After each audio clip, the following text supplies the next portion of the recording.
Hello guys, इस video में हम बात करेंगे मास और वेट में क्या डिफरेंसेस है। क्लास 9th के रिगार्डिंग ये टॉपिक बहुत ही ज़्यादा इंपॉर्टेंट है क्योंकि पेपर में आता है मास और वेट के अंदर डिफरेंस।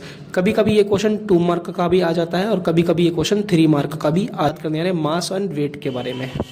मास क्या है? कोई बताएगा मुझे मास और वेट में डिफरेंस? मास को हम मेज़र कर सकते हैं किसी भी ऑब्जेक्ट के इनर्शिया से, पर हम वेट को मेज़र कर सकते हैं मास इनटू एक्सेलरेशन, यानी मास और एक्सेलरेशन की मल्टीप्लाई करके अगर हम देखा जाए तो किसी का वेट निकाल सकते हैं। समझे?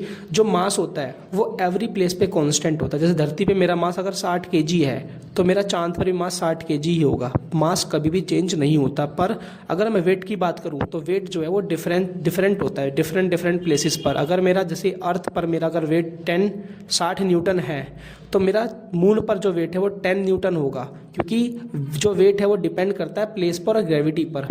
मास को डिनोट करते हैं हम m से और वेट को डिनोट करते हैं हम w से। मास को हम मेजरमेंट करते हैं, इसकी SI यूनिट है kg, किलोग्राम, और वेट की जो SI यूनिट होती है वो न्यूटन होती है।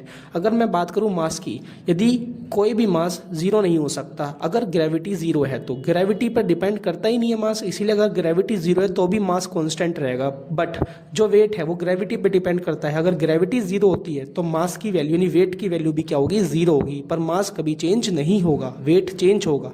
ये बात ध्यान रखना बेटा।